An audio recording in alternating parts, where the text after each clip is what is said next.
About to get out here at the Island View, enjoy some lunch at the buffet. Looks like it's going to be a little crowded today. I think the rain's driven everybody indoors. We'll try that again without the mouth shade or the mask. So yeah, we're about to go in and have lunch here at the Island View buffet. It's might be a little crowded today. I think a lot of the folks have been driven inside due to the rain. The thing with buffets is you entirely eat too much. It's really no way around it. You know, it's hard to put discipline in place when really the whole point of a buffet is all you can eat. So, but we'll try and do good.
You know, back in the day, churches were the centers of most communities. As a matter of fact, most churches were built in the center of the community in which they represented.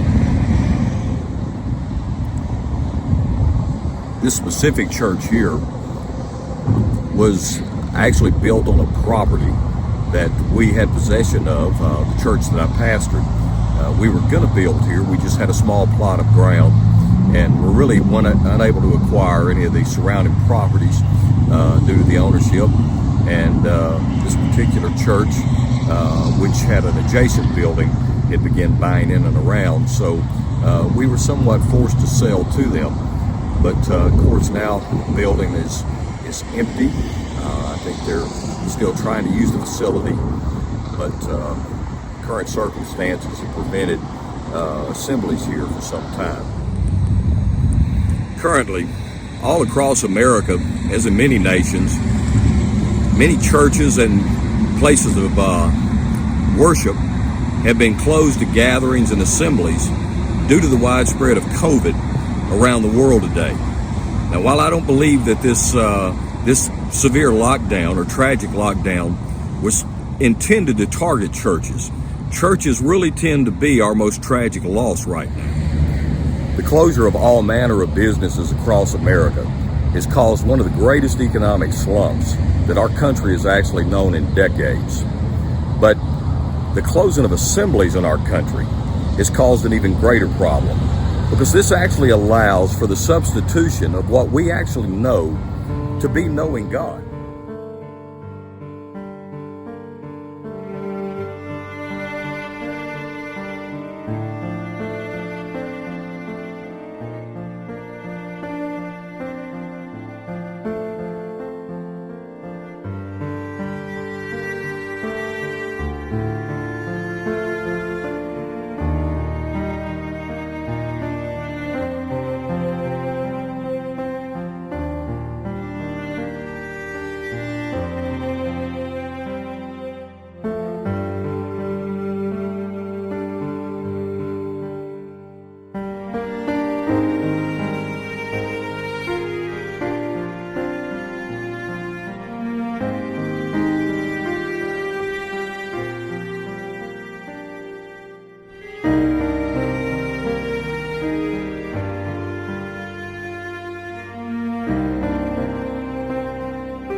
Yes, many of our practices and concepts were man-made, and they do need to be revisited.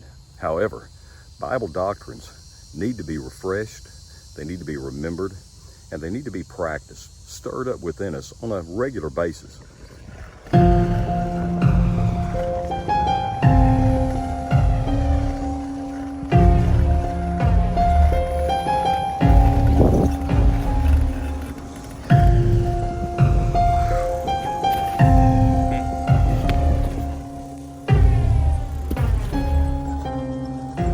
While a building will not complete us as a church or body, our regular gathering and faithful fellowship will, and it actually does.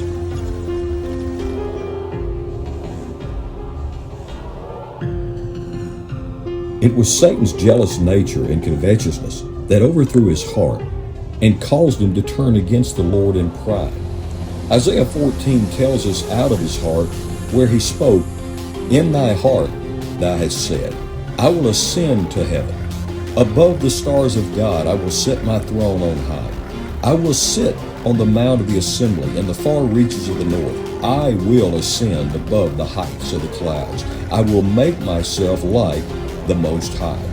You see, Satan knew he couldn't be God, but he desperately wanted to be like God. He wanted to be worshiped. He was jealous of God's praise. And so now, as God's new praisers, he is equally jealous of us. Whatever he sees God do in you and I, he also attempts to imitate. You build a church to the glory of God, and he'll build a facade, larger, grander, and try and steal its glory. Especially in times like these, when we are so distracted, displaced, and disarmed, Satan makes himself especially busy with his counterfeit Christianity and his religious replicas. And so frequent the house of God to see just how faithful God is. Streaming the church is good, but attending his service and aligning yourself with his will positions you to become a river of his presence in a parched and a dying world.